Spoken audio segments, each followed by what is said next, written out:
Hey, this is Pablo, and this is Mind Your Own Business. All right, so thank you everybody. I have Harwant here. He's from Lab, sales manager from Lab, and recently got the award from Best Places to Work, or some of the best places to work, and I get curious about that. Harwant, how are you today? I'm well. How are you? I'm doing fantastic. Thank you very much for asking. So Harwan, I'm curious how that looks like from the inside, being in the best place to work.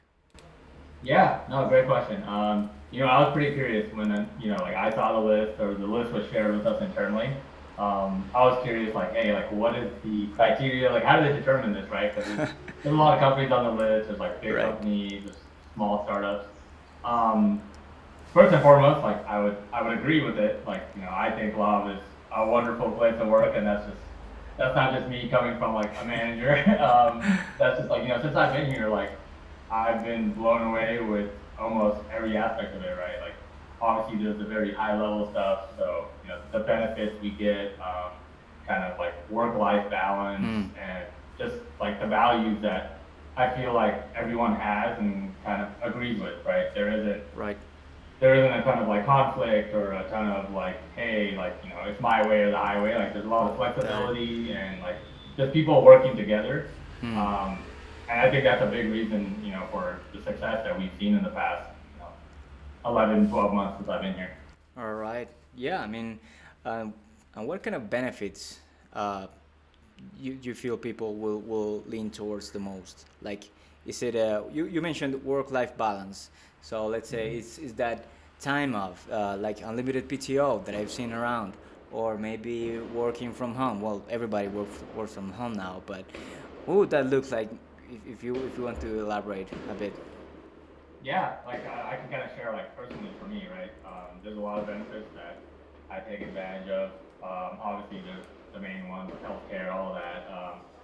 In terms of PTO, we have unlimited PTO, so anytime we need to take a break, like in this industry, especially in tech, like you get burnt out, like it happens a lot, and if you just need a couple of days off, if you need a week off, couple weeks off, right? Like you can take that time off, and again, just going back to the flexibility, right? Like I feel very comfortable going to my manager, going to other members of my team and be like, hey, I'm taking a couple of weeks off, but let's just put a plan together to, like contingency plan, who's going to cover my work here, who's going to Mm. do this. There's not a lot of questions asked. It's just like, hey, I'm taking time off. Like, let's let's figure out like what that looks like. And yeah, I can just tell by your reaction, right? Like that's like it's not common. Just like talking to a Yeah. lot of my friends, the industries they work in, the companies they work at, like this is not a very common situation. Like time off is a very sensitive topic most of the Yeah. time. And there are questions asked, right? You'd be surprised. Like people will be like, hey, like why are you taking time off? What are you doing? Like none of Hmm. that. Like it doesn't matter if I'm taking time off to go to the doctors or if I'm taking time off to like watch Netflix. Like there's no questions asked. So Yeah. it's amazing from that aspect. And then obviously we have like wellness benefits. I go to the gym like almost daily. That's entirely covered by our wellness benefit. We have a lot of like benefits in terms of new parents, people that are Right. in terms of like fertility. Like I don't know, there's just so much. Like Wow. I feel like it's almost like what we don't like. The better question would be like, what benefit do we not have? Because I feel like almost everything is covered. So it's pretty amazing. And so you've seen that, you having having so many benefits, like that makes you like increase your productivity to some point or to be committed. I mean, to the company, right? Yeah, 100%. I mean, in any relationship, whether it's a work relationship Mm. or a personal relationship, if you feel like somebody is giving you the same level of, interest and, kind of like tailoring to your needs, you're going to give that same energy back. So if I feel like, hey, love is allowing me to kind of give me the flexibility and they trust me to take like time off when I need to, not just for no reason. Um, like I'm gonna give that same energy back to them, and when Right. I am working, like, I'm like putting in good work. So Right. I think that's a huge factor. It does. I mean, it is. And so you're in management, right? In sales management. What's your personal management philosophy, and is that aligned with Lab's management philosophy?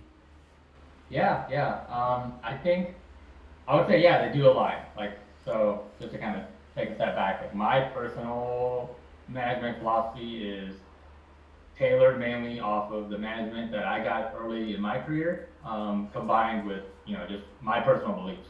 So a big part of that is I very much believe that it's my responsibility to give anyone on my team the tools that they need to succeed, and everybody is different. So you can give 10 people the same tools, and they're all going to use them differently, right? So like some people maybe, they might want to work 9 to 5 nonstop, like this is work, and then as soon as they clock off, they're like, all right, like no more work.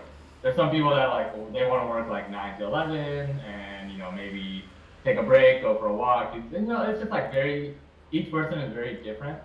But like on a very high level for me, it's just important that no matter what differences there are in terms of their work style and how they're implementing, their day to day, it's just important that they have all the tools and resources from me and from the company that they need to Hmm. succeed. So, and again, I think the second most important thing for me is making people feel comfortable. Hmm. Um, I've always felt comfortable with my manager going up to him and asking him pretty much anything, right? Whether it's a personal question about, hey, like, how do you take care of this situation in your life, or whether it's, hey, I have no idea what I'm doing, like, please help me. Right? There shouldn't be any sort of like fear or any sort of like, oh, if I ask this question, I'm gonna look Yeah. stupid. Like that should not exist. There should be pretty much a very open line to your manager Right. or whoever you're reporting to. I think at all times. Yeah, I think that's safe. I mean, at the end of the day, what you want to do is to have, a certain amount of, let's say, certainty that you're not on the hook, right? That you won't lose your job, maybe for one, depending of the mistake, the level of mistake you made. But like saying, raising your hand and saying, I don't know how to do this, and that's all right. I mean, we're not perfect, and just for management to be able to help you out, I think that's super key. And I'm curious. So you said tools, but what about skills? What skills do you think a management need to have to manage a good, a good team? Yeah, yeah, great question. I think first and foremost, like you have to be very structured and organized. Um, it's very easy to get lost in your day to day. Like there's a lot of stuff going on, right? There's people messaging you from different departments, different like all over the place. So Right. it's very easy to just kind of be like running around with your head cut off all day. Um, and so like what I've found is I very much need to structure my calendar, structure my mindset essentially in a way where this 30 minutes, like I'm focusing on this hour, I'm focusing on this. Like it needs to be very, like I need to know what I'm doing at all times, Hmm. or else, you know, my one thing my manager always says is like, instead of having a bunch of buckets and filling them halfway, just have less buckets and fill them all the way to the top, right? Like you need like whatever you're doing, do it well and like get it Yeah. done. Don't just like do a little bit of everything and get nothing done, right? Yeah. So what about multitasking? I mean, because a manager, I see that's a person that's all over the place, right? Like you said, but Yep. then your manager is saying like you want to do one thing at a time. What I'm hearing you say is do one thing at a time, but do it well, and then be organized. And at the end of the day, you will have this, this space or this less distractions compared to versus like being multitasking all day long. Yeah, I mean, and it's easier to say than to do it. Right. In an ideal world, like my ideal day is very, yeah, 30 minutes, hour, like another 30 minutes, and one by one, just checking stuff off the list. But realistically, I'm not like that doesn't happen every day. It'll be like 22 minutes, and then something came up, I have to spend 5 minutes here, or like 30 minutes, I have to spend like 20 minutes here, right? So it's a very fine line, and I think that's where it in the same kind of realm, right? It's the same concept, same philosophy where you're structured, but it's priorities, right? You have to know your priorities. So if I'm spending 30 That's minutes key. doing something that's very high priority, and in the middle of it something comes up that's not really that important, right? Something that I can get to maybe at the end of the day or maybe the next day. Like I need to just very quickly be able to say no, or like very quickly just be able to say, okay, great, like I'll take care of that tomorrow. So priority is huge. Like if you don't know what to prioritize in what order, right? Like that also can cause many problems because there's there's a lot of responsibilities, but there's stuff at the very top at the end of the day that is gonna lead to your success, your team success, company success, um, and that's what's most important at the end of the day. So And speaking about teams here, what would you say is a good place for someone to start? Let's say I'm a salesperson, I'm an SDR, and I want to become a manager. I'm on my way to become a manager. I want to be, I don't know, my dream is to be a VP of sales someday, or dream big, right? What what would a manager look for in an aspiring SDR? Is it maybe the sales skills, soft skills? Uh, what I mean, what would that look like? yeah, no, I think that's a great question. And I'm kind of thinking of like, hey, you know, what was my manager looking for? Like, or like what did they maybe see in me to like to make me a manager. So I think it's a combination of both, right? Obviously, you have to be successful within your role. Obviously hitting your number, exceeding your number. That's probably step number one, right? If you're not doing the job at a high level, it's going to be very hard to manage people and get them to do that at a high level. So that's first and foremost. I'll say secondly, yeah, a lot of soft skills, right? I think you have to be somebody that people are comfortable speaking to, comfortable asking questions to. Just, I would say in general, just like someone that's not going to make you feel like, hey, one extreme or the other, right? Mm, Because I think you can definitely most people think of like bad managers or like like the monster managers as people that are like very strict and like they'll yell at you or maybe they'll like yeah. get on top of you for everything. But I also think you can almost be on the other end of that too, Mm, where like you don't check in enough, you don't provide enough support, like you're just too hands off. Um, so it's a fine balance. Like I think you have to be, and I'm still finding that balance myself. Like you have to be, of course, like very available for your team, but at the same time, like you can't be too relaxed, and then you can't be too like, hey, like what are you doing here? What are you doing there? Like yeah. it's it's balanced. I think just as a person, you have to be very balanced, and you can't get too high, and you can't get too low, especially in sales, right? That's Right. everybody that's in sales knows. Like today I could have the best day ever, and then I go to sleep so happy, and then tomorrow is like the worst day ever, and then I can't sleep. Yeah. So yeah, I think balance is the one word I would use to describe somebody that like really wants to become a manager. And you also mentioned mindset and management, sales. Like how do you keep not like that balance? So using your words, not going too high, but also not going too low. Just stay in balance. Stay like a yeah, like you're riding a bike and you stay in balance, but moving forward Yep. because of the inertia. But then, how do you do that? Is that all mindset? Is like something you developed with time? Yeah, I think it's a combination of mindset and habits, right? Building good habits. Mm, So, as I mentioned, like having a very structured day to day, and doing things the right way and doing them with intention. So, if you're gonna spend an hour maybe reaching out to prospects or doing follow up, like spending that 1 hour with a very intention mindset of, mm, hey, this hour, like this is what I'm doing, and I'm gonna, do it as well as I can, as focused as I can. And I just think over time, right? Like you may not always see success from that, but if you are consistently doing the right things every day with the right intentions, we had a company meeting this morning, and the big kind of takeaway that they wanted everyone to have this mindset of brick by brick, right? Mm. Like you don't need to build the whole house in 1 week, Hmm. right?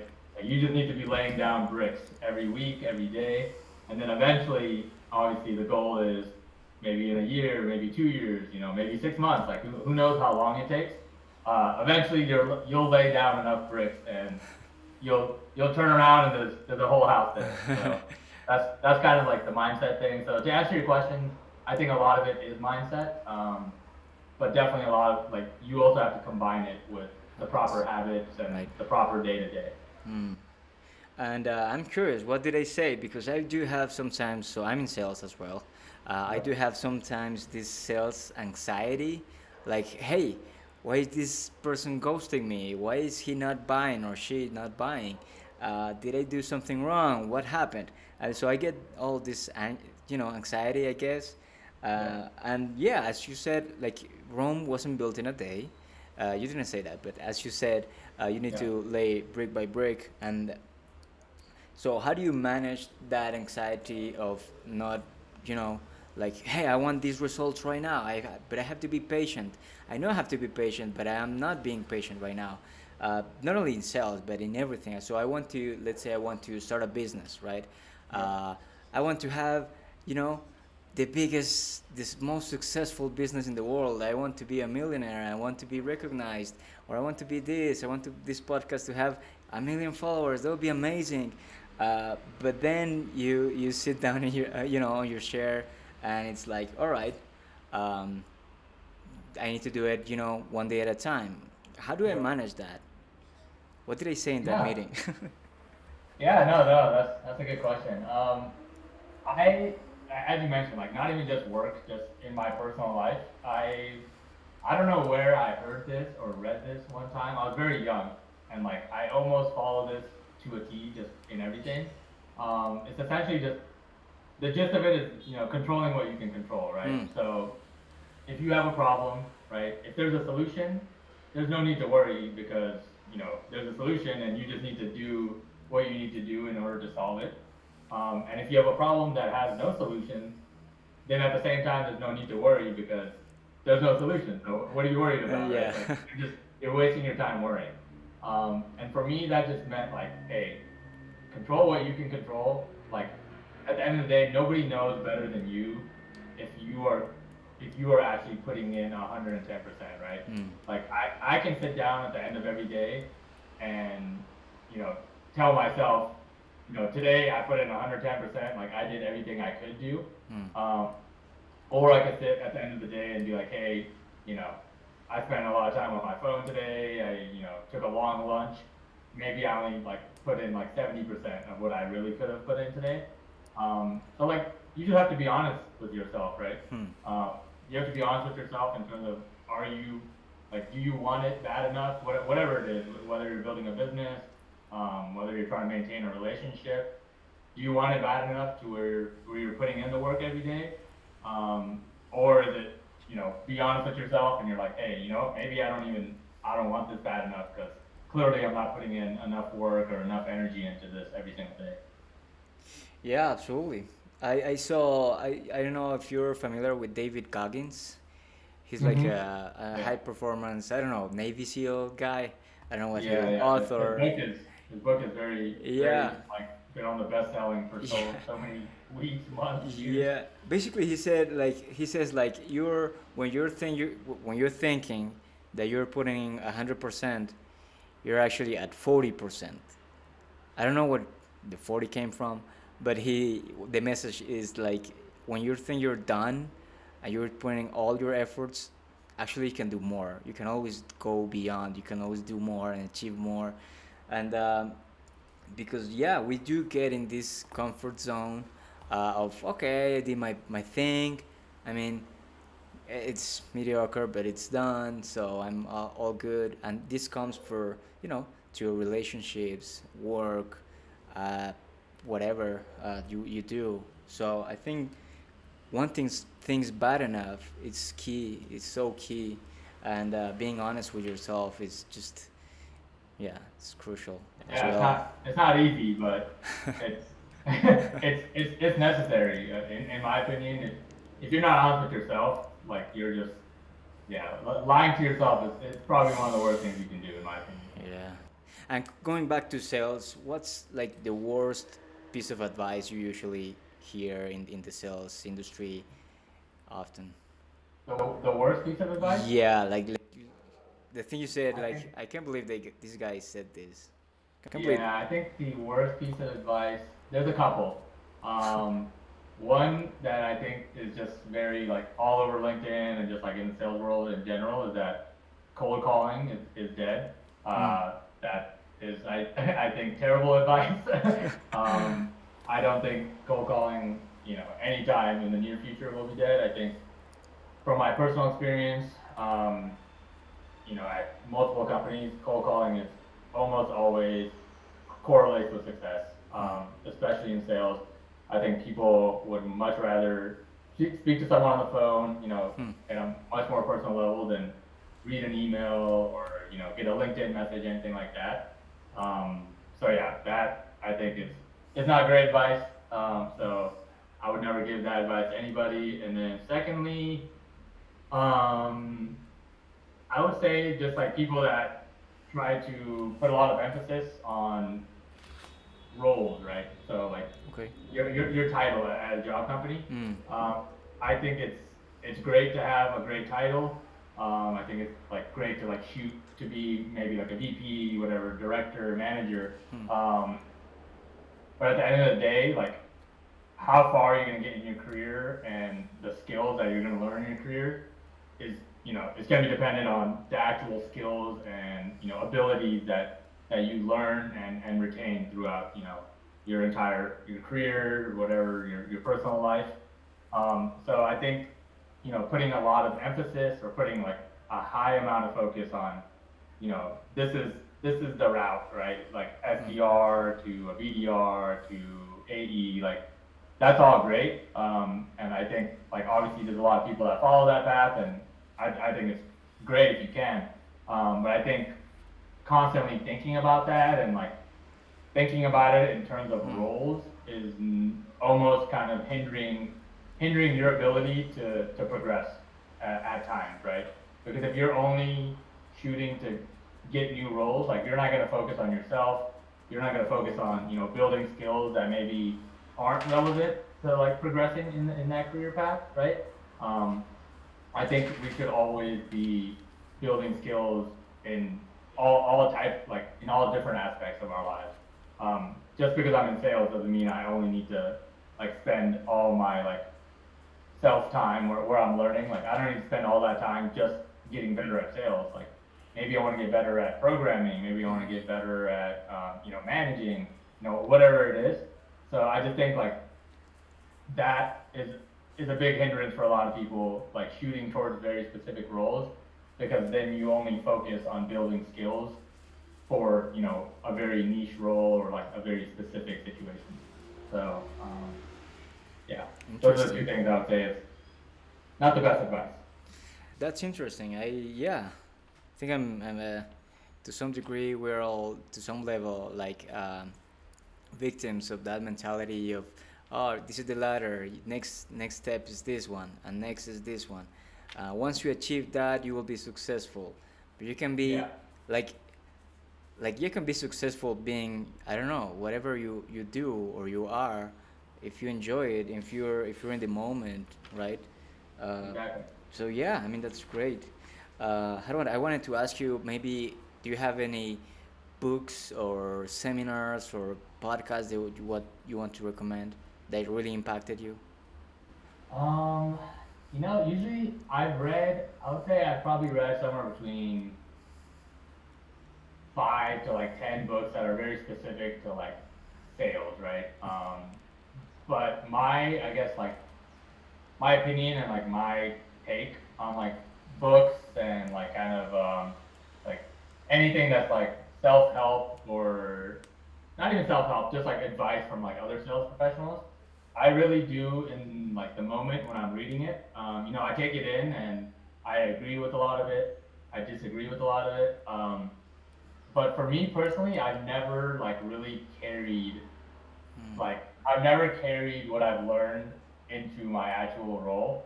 And maybe that's just me and like me not putting enough emphasis on doing so. Um, but yeah, to answer your question, like I almost like whenever people ask me this, like I like never recommend anything because I'm like for me it's I don't know. There's nothing that I would like feel very strongly about recommending to anybody. Um, because I think you can read almost anything, right? Like there's so many different philosophies in, especially in sales, right? People have like all over the board. Like people only want to sell one certain way, or you should focus on this only. Um, I think you can read a ton of information, but at the end of the day, like what's gonna matter is if you apply it and like how you apply it and if it's actually effective for you. Um, like I can't apply all different sales Hmm. methodologies to myself because maybe my personality is just isn't that way. I don't feel comfortable selling in a certain fashion or anything like that. But to answer your question, I usually just do not recommend anything like personally. I know there's a ton of stuff out there that is like really helpful and people recommend pretty highly. Um, but yeah, nothing from me. That's cool. I mean, maybe you should. I mean, you should study. Them, the books or and people and authors, but not follow them. Blindly. I think you need to Yeah, yeah. study and not follow. Uh, I know we use the term follow in Instagram, Twitter. Like from one place to the other. But maybe you want when it comes to reads and knowledge, you want to study instead of just blindly follow. All right, so this guru, sales guru says I need to do X, so I'll blindly do X. Yeah. Maybe that, especially in sales, that's not. Yeah, if you don't get results, don't blame the, you know. Yeah, The exactly. company. Right? There's really no. You have to be very comfortable like within yourself and just like how you do things a certain way. Because I think it's very easy if you just, as you mentioned, like blindly follow someone that's very successful just because they've seen success doing something, you know, does not at all guarantee that you're going to see, the same success from doing the same thing. So, Right. Many yeah. moving components there, and just to wrap up the conversation. Any final thoughts about uh, having your mindset in place, balance, selling, managing, working in the best awarded place in the moment. I don't want. Yeah. Um, yeah, final thoughts, I would just say like me personally, I feel very, very blessed to be like working at law, working in a great company. I know that's not always the case. I know a lot of talented individuals, very smart individuals that always complain about their jobs or aren't as happy, quite frankly, working where they're working.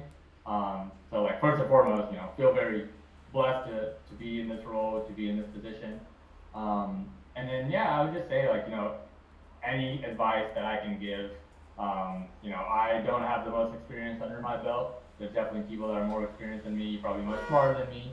Um, but yeah, I mean, the only piece of advice that I would give anyone really is like one is just like be yourself. I know it's very cliche, but like it's so easy, especially in sales, to just look at successful people or look at what other people are doing and be like, I'm just gonna become a carbon copy of that person, right? Um, I think it's important to take small bits and apply it within your own kind of method. But like you know, if you truly are just like being yourself, following your own methods, and again, like there's a lot of factors, right? You have to be organized.